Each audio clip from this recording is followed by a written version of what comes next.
You guys hear that? This is the creepiest fuck music. Here we go. Check it out. Look at that. I know. You're like, what's going on? What's going on, Fibonacci man? Well, I got a story for you. Check this out.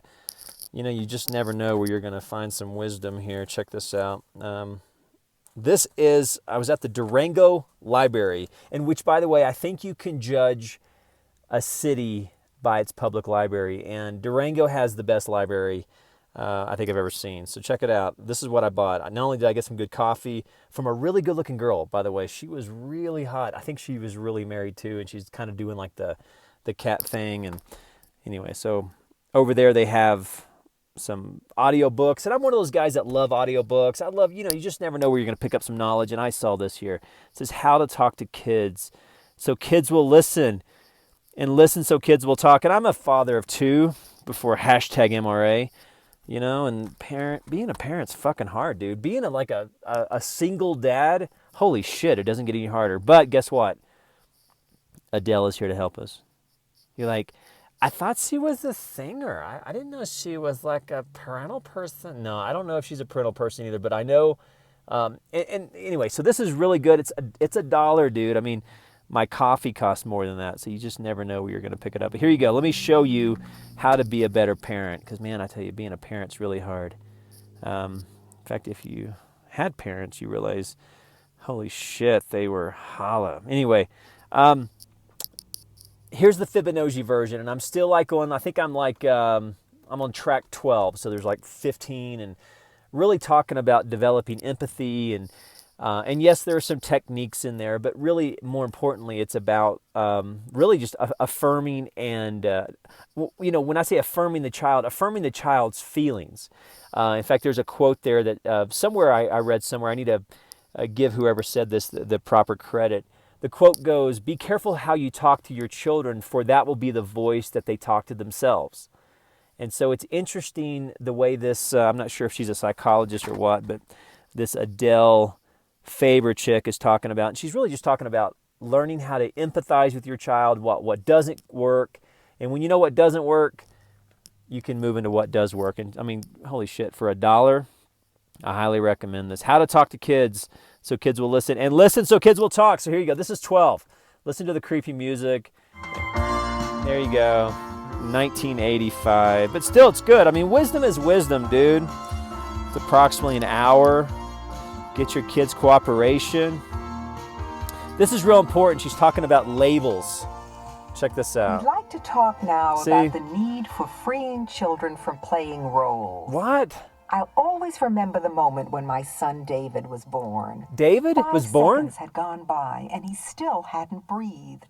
I was terrified. Uh-oh. The nurse slapped him on the back. David! No response. No response from David. The tension was excruciating. Terrible. He's a stubborn one, the nurse said. And there was still no response.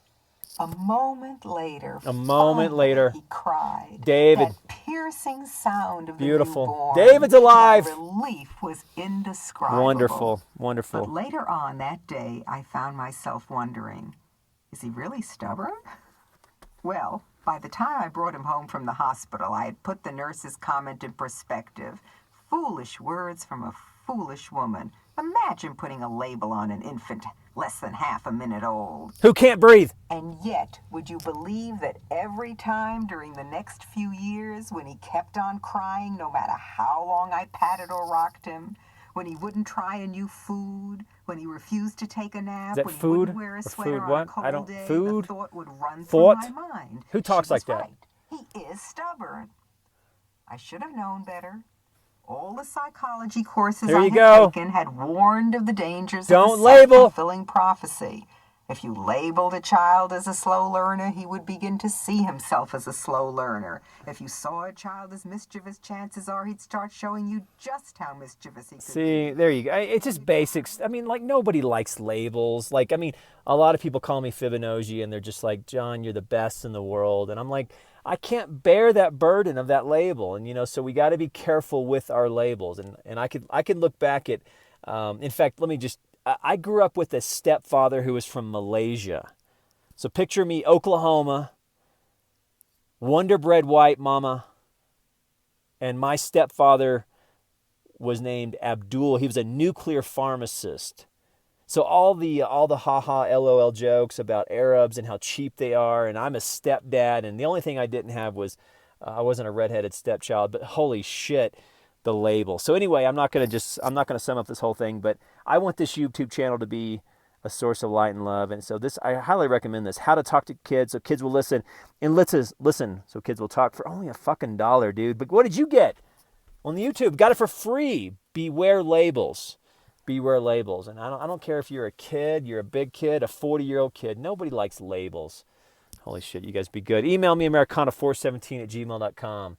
Love your kids. Become empathetic with their feelings. That's one of the things that I'm really getting out of this series is they talk about once your child has emotions or feelings, the worst thing you can do is challenge and deny and become adversarial to those feelings. Because once those patterns, when they're even 1 and 2 years old, once those patterns are formed, then down the road, if you become adversarial to their feelings or challenging or denying those feelings, or you want to argue with their feelings, then that child will learn to do that for themselves and to themselves. So it kind of becomes a pattern. So again, for $1, holy shit, you cannot beat this wisdom. How to talk to kids so kids will listen, and listen so kids will talk. Adele Fabre and Alain Mazelich, authors of Liberated Parents and Liberated Children.